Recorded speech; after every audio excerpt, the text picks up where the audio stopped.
Hi everyone. ఈరోజు మనం secondary stress గురించి నేర్చుకోబోతున్నాం. ఒక ఇంగ్లీష్ పదంలో 2 లేదా అంతకన్నా ఎక్కువ సిలబల్స్ ఉంటే ఏదో ఒక సిలబల్ని స్ట్రెస్ చేయాలి అని మనకు తెలుసు.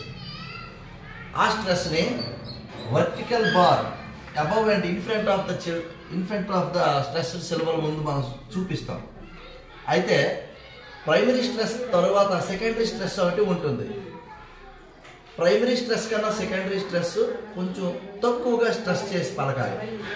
సెకండరీ స్ట్రెస్ని మనం vertical bar below and in front of the stress syllable ముందు వాడతాం.